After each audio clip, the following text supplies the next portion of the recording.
Much for being here today and to answer our request for a press conference.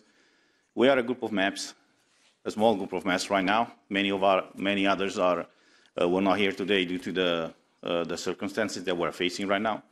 Many of us are joining online. Other of us are supporting us, from their homes. And the reason why we wanted to call this press conference today is to raise serious concerns about the fact, about the discussion that is currently going on in the Parliament, that us as MEPs, our staff members, and the staff that is working for the Parliament will not be able to enter, apparently soon, the premises unless they have a green certificate. And this is raising a lot of concerns to many of us as MEPs, to many of our staff members, and to many of the workers that are working for the European Parliament. So I'm here today with my colleagues. On my left is our colleague Christine Anderson from Germany. Further to the left, our colleague Francesca Donato from Italy, and to my right, my colleague Ivan Sinčić from Croatia. We are from different political groups. We have other members from the left to the right spectrum of the political groups that are all concerned about this problem, about this issue, that the basic fundamental rights of us, of our assistants, I say, of the staff members, and nevertheless of the European citizens are deeply under threat right now. And before I go any further, I would say what I personally have to say. I want to introduce my colleague, Christine Anderson. I know she had different positions, tough positions on this issue, and I would like her to express them. Thank you. Ja, vielen Dank. Thank you very much. The main problem, in my view, in connection with this COVID crisis is that civic rights are being increasingly curtailed, and it's not clear why citizens would go along with this. One of the reasons might be, and this is one of the disadvantages of free democratic societies, that you always reach a point at which you believe that democracy and the rule of law and freedom are somehow God-given, that they've always been there and that they will survive. Whereas in actual fact, these are rights that have to be battled for, and that is why we have to do more to fight for this right to freedom, and that is why these fundamental principles which are anchored in the basic law, in the constitution in Germany, should not be viewed as privileges which are given by the government and can then be withdrawn. And I am unequivocal about the fact that I am not fearful of COVID at all. What I am worried about are the kinds of governments which exploit this crisis in order to curb civic freedoms and to grant certain privileges or not, as the case may be. What we stand for in Europe is freedom, democracy, and the rule of law.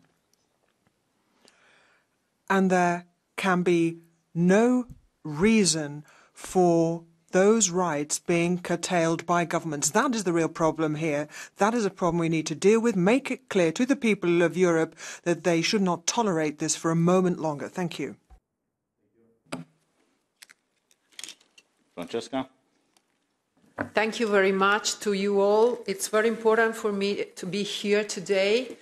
I think that all that my colleague Christine has said is really important. We have a really terrible situation in Europe today because, as she said, human rights are not respected. We have the European Charter of Human Rights, which has the full value of a treaty and should be taken into account by all national governments while writing their laws. But in fact, it's obliterated today because fundamental human rights, such as human right to individual freedom, to employment, equality, education, health, free expression of thought, are seriously violated. And all over Europe, peaceful protests are violently repressed. So we had in Europe, the European Union and the European Parliament introduced a COVID certificate just to facilitate movement between member states and with the purpose to avoid any discrimination against not vaccinated people.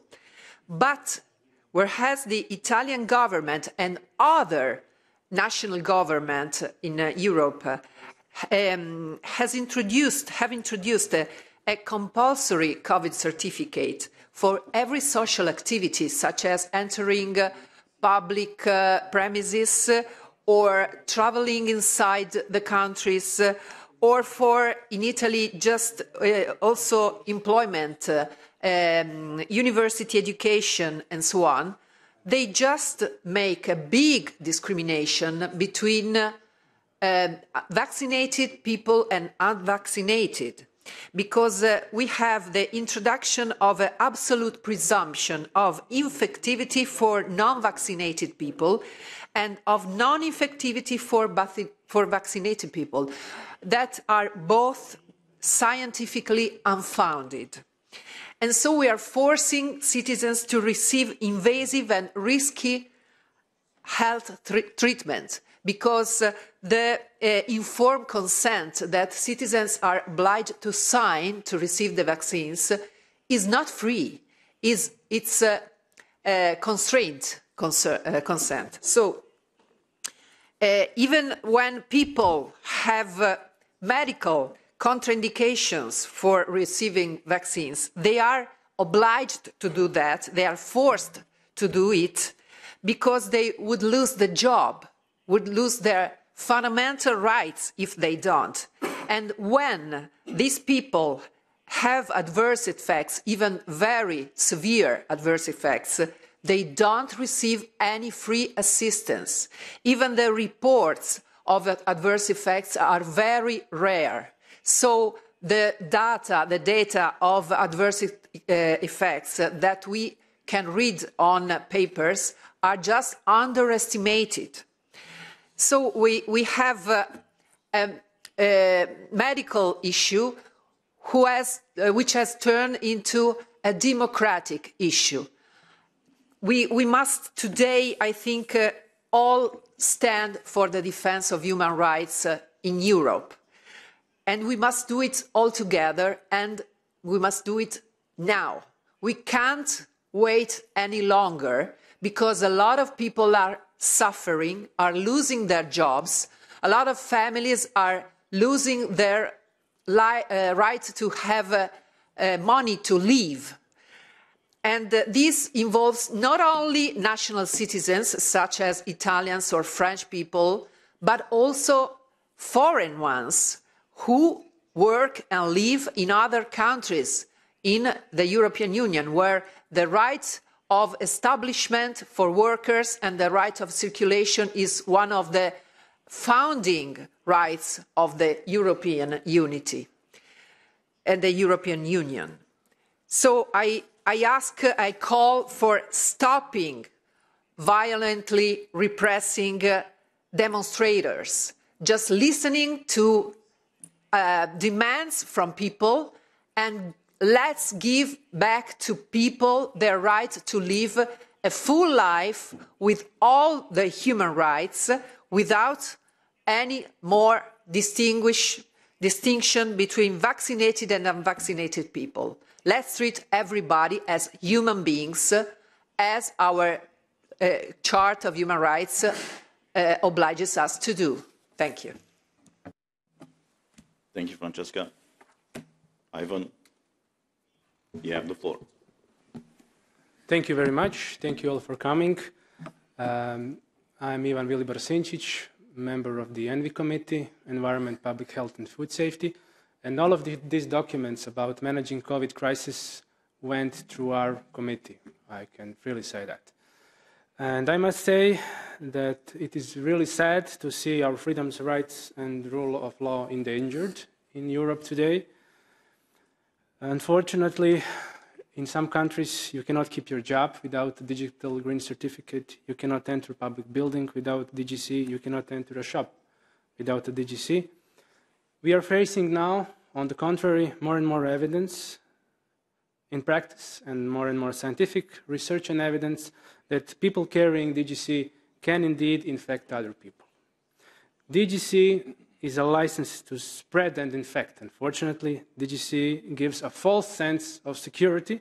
DGC is completely illogical, it's non-scientific, and it must be abandoned.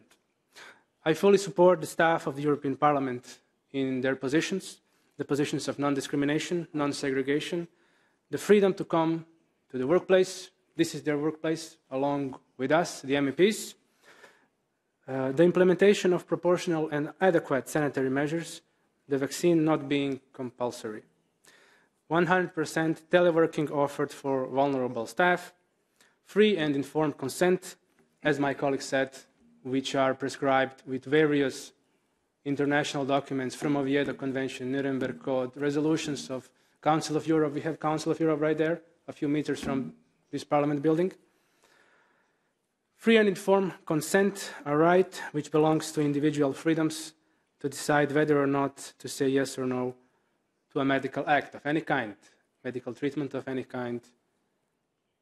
And a message to the staff is simple.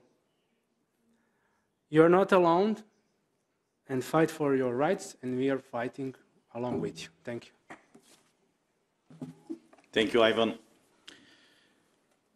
I want to quote something precisely from the regulation that was voted a few months ago that imposed all across Europe this green certificate.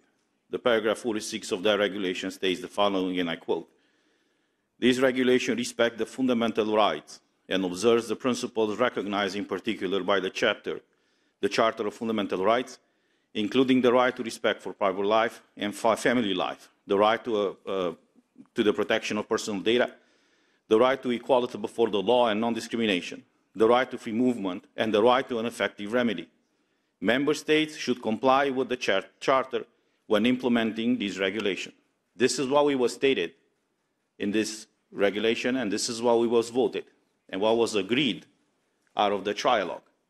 Well, if we look now, a few months after this green certificate was imposed in the European Union, we see exactly the opposite. All these rights that allegedly were supposed to be protected by this regulation are actually violated right now. People cannot work anymore, and they live under the threat of losing their jobs and their livelihoods if they are not having this certificate.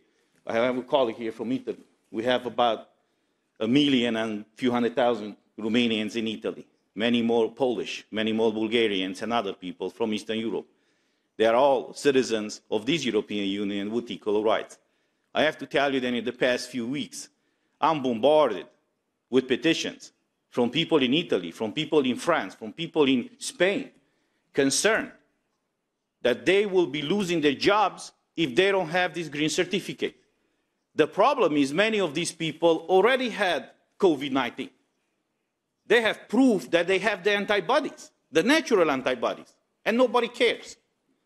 They are forced to do or to be exposed, for example, or to take a medical product that, for various reasons, they don't want to take it. If they don't do it, they will lose their jobs. So our concern is this the type of European Union that we want to build, that we want to accept? Is this the European Union, as it is stated in the Treaty of the European Union, that this union is a space of freedom? Do we still have that freedom anymore or not? So we were some of the people, I would say, that raised these concerns during the debates in the plenary when this green certificate was debated. At that point, our voice was in a minority, and it's proven by the vote.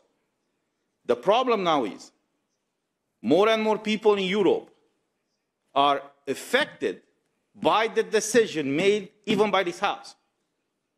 You've seen the protests in Italy and in many other countries. Unbelievably, I'm coming from a former communist country. We haven't had a protest for liberty since the fall of communism. Out of the blue, we see people now in Romania, and we've seen, you know, interestingly enough, in Spain, in Italy, and in many other countries, fighting for freedom, for liberty. They're not fighting for higher pensions, for higher salaries, or for any of these other rights. They simply fight for the basic human right of being free, to decide implicitly what they want to do with their body. So this issue was raised by us, is proven by the records of the Parliament. Now it's affecting a lot of people, a lot of our citizens. Now the problem is that it's affecting all of us here, and it's threatening the parliamentarian democracy even of this House. Because if we will not be allowed to enter this House, unless we have a green certificate, we will not be able to do our job here.